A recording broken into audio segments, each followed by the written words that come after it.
Hi, welcome to my channel. My name is Stacie and this is my first YouTube video. I thought I would start with the Booktube Newbie Tag as a way to kind of introduce myself, but also to kind of help me ease in a little bit and see whether or not this is something that I think I could do. So this tag has 10 questions, I think. I've got them written down so I don't have to keep looking or faffing about, but if I glance over, that's what I'm doing. So question 1 is, why did you start your channel? So I started this channel, or I'm starting this channel, because I have always loved to read. I've always been really into books and reading, but recently, probably the last 12 to 18 months, there's been quite a lot going on in my life. There's been some health stuff and some family stuff and lots of stuff we can talk about that's kind of impacted on my reading. So I've always read to relax and to recharge and to escape a bit and to kind of switch off from whatever's going on in my life. But recently that hasn't worked, and I've found myself kind of falling into lots of rereads and kind of going back to books that I feel safe and secure with and that I know. But all that really happens then is that I skim and I'm not really engaged with it because I know who everybody is and I know what's happening, and I'm still thinking about the stuff that I'm trying to switch off from and trying to sort of escape from. So I don't relax, and reading hasn't been kind of an activity that I've enjoyed as much as I always have done previously.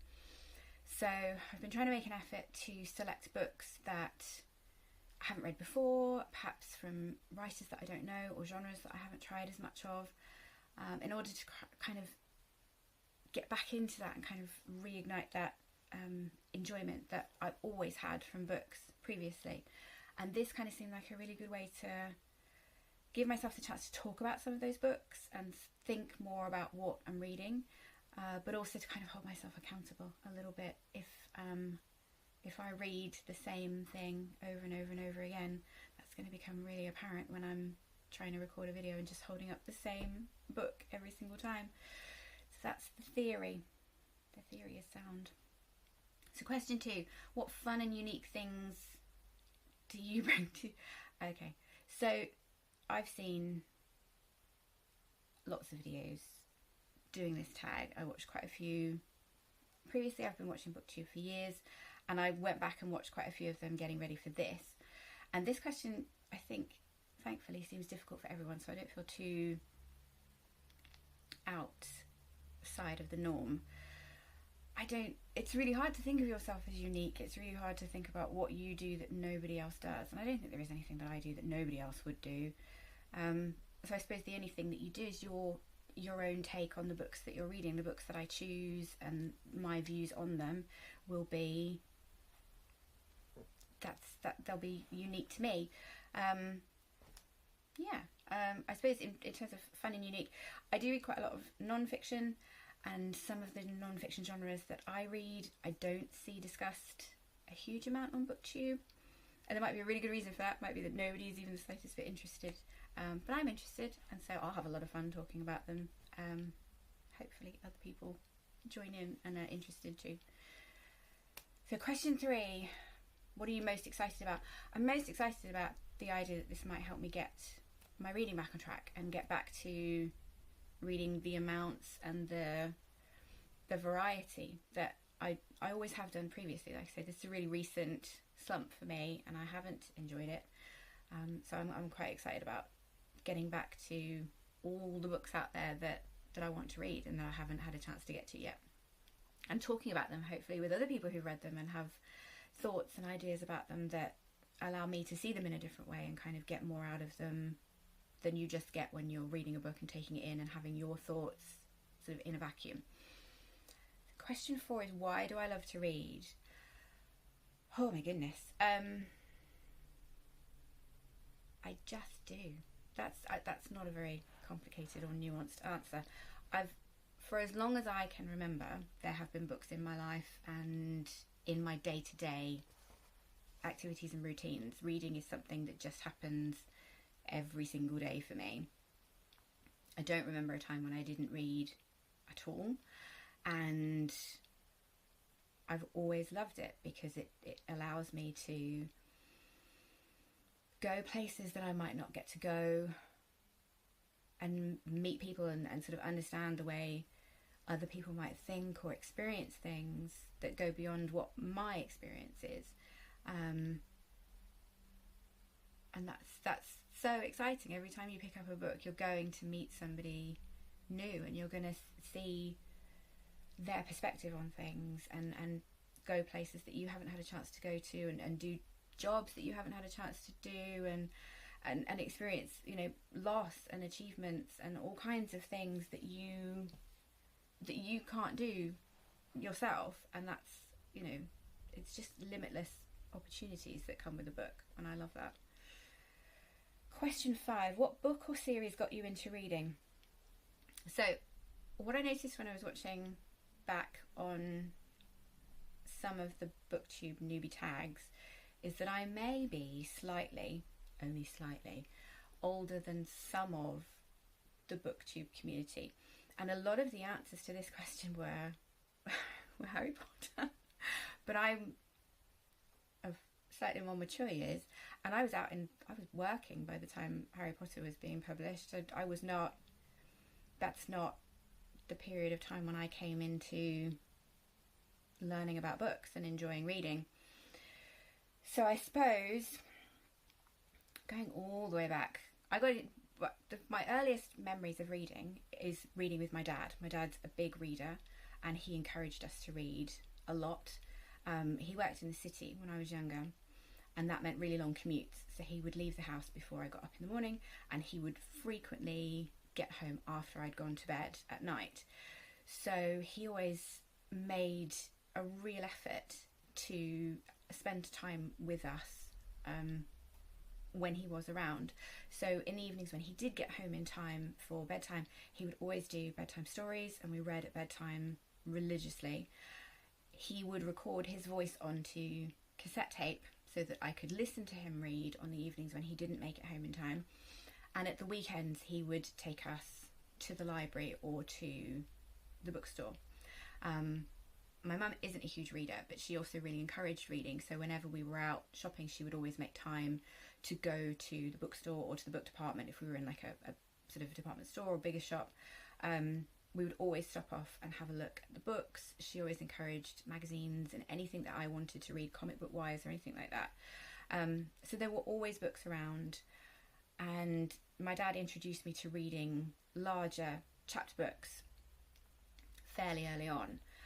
So I remember reading A Christmas Carol and What Katie Did and Call of the Wild with my dad, and you'd sort of have, you know, a chapter or two each night, and he'd read a bit and I'd read a bit, and it kind of was a good way to improve my reading, but also to kind of share the stories and have it be a sort of quality time together activity. And from there, it was my dad who introduced me to, I did pick up some props for this, so anybody of a certain age will recognise these. They had different covers in the UK actually, but if you grew up in America or like I did in Australia in the 80s, then this is the cover that you will recognise with this sort of typeface. The Babysitters Club, and I consumed these at a terrifying rate, and I still have an enormous collection of these books kicking around my house. There's boxes in the loft and shelves at the bottom of bookcases where they're all sort of tucked away, and I read so many of those, and they were kind of my first introduction to reading chapter books independently. Question 6. Questions for other booktubers. What questions would you ask other booktubers? I would ask about technical things, because I'm not particularly tech savvy. Editing, music, using software, those sorts of things are not my area of expertise. I don't feel particularly confident about it at all. So I suppose I would ask how they balance what kind of videos they want to make against where their technical skills are, and where do they learn additional technical skills to allow them to make different videos. I suppose it would be nice to get to a stage where I knew enough to be competent, but not so much as to be called skillful. You just want to know enough, do you know what I mean? So yeah, I think that's what I'd ask. I would ask about technical things and I mean, I think if I'm completely honest, I would ask about the feeling in the back of your head that you're being a bit ridiculous and that you shouldn't be here and that nobody needs to be watching you talk about the books that you read, because that's not, yeah, I suppose imposter syndrome would be what I would ask about, but I'd ask about it quietly when they weren't looking at me. Question 7, what do you think the hardest challenges will be?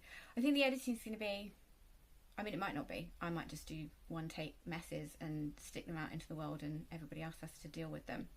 I did come up with 2 challenges today, or come across 2 challenges today that I wasn't quite anticipating.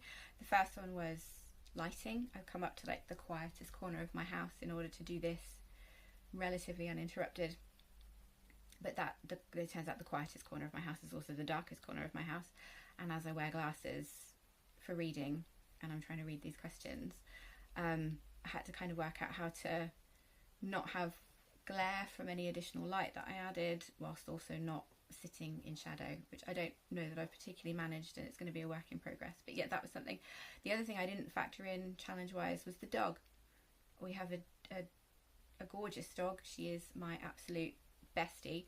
Her name is Pippin, and I love her to bits, but she has no boundaries. And so when I retreated upstairs, she sensed that the game was afoot and wanted to come and keep me company and hang out up here while I was doing whatever I was doing. The trouble is that she's a giant breed mountain dog, and even when she is her most relaxed and soothed, she still sounds like an asthmatic pensioner. So trying to keep the dog occupied and find her somewhere that she was happy to be, where she wasn't heavy breathing all over what I was saying. Yeah, so there will be numerous challenges that I'm sure I can't foresee until I sit down to do the videos, but those were the 2 that I came across today. Question 8, when did you start to read? I think I already talked about this one in what got you into reading. So I've always read. I don't remember a time when I didn't read or wasn't read to, when you go all the way back to being a child.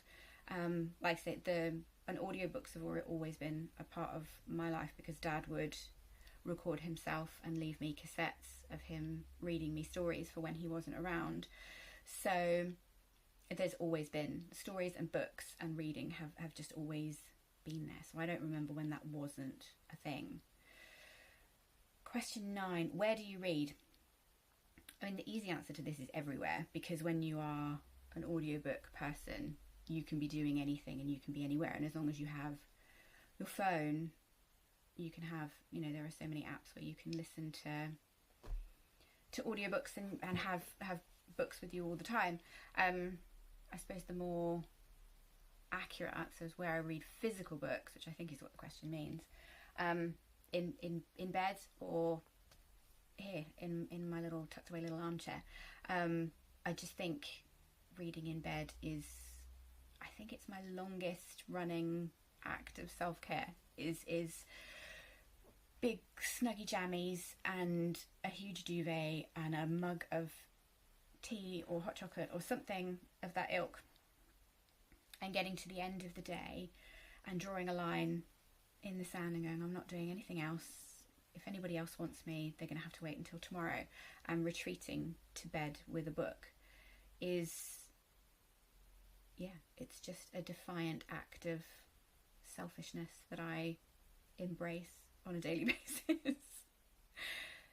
Question 10, I think it's the last one, isn't it? What kind of books do you read? So I read fairly widely, actually. I read a lot of non-fiction. I'm a bit of a World War II nerd, so I read quite a lot of World War II non-fiction. I read a lot of music biographies. Yeah, that's like music's really important to me. That makes it sound like I have talent. I'm not a musician. I sing when I think no one's listening, but I don't play, or I'm not a musician. But music is a big part of my day. There's almost always music on in the background when I'm doing anything. I listen to a lot of music. I collect vinyl. And reading about music and musicians and music history has been a really good way for me to discover music that I enjoy. So I read a lot of that. I read a lot of thrillers, murder mysteries. I read a good chunk of romance. I don't mind a bit of spice now and then. I read graphic novels. I read quite a lot of graphic novels. Not genre-specific graphic novels. I don't read a huge amount of superhero graphic novels. I'm not averse to the odd superhero, but that's not usually what I gravitate towards. I don't read a huge amount of sci-fi. I find it really difficult. My imagination just doesn't work that way, so I tend to get bogged down in the world building, and then I don't pay enough attention to bonding with the characters, or vice versa. I'll be too invested in the characters and I won't for the life of me understand where we're supposed to be in the universe and how these different worlds intersect and how, you know, the Alliance is supposed to engage with the rebels or whatever. I like sci-fi on television, and that tends to be where I engage with sci-fi. I don't tend to read an awful lot of it. I do read some, but not very much at all. I don't read horror. I went through a phase in my teens where I read loads of, I don't know whether anybody remembers these, Christopher Pike novels. And I went through a phase of reading Christopher Pike books in bed at night once everyone else had gone to bed. And I scared the living bejesus out of myself and never kind of, once I stopped reading them because I was too scared, I never really picked anything else up, because that kind of creeping feeling of, oh my god, I'm going to die, never sort of left me when it comes to that sort of thing. So yeah, I don't read horror. But yeah, it's kind of easier usually to list what you don't read rather than what you do read.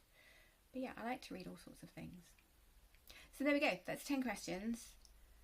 I don't think I rambled too badly.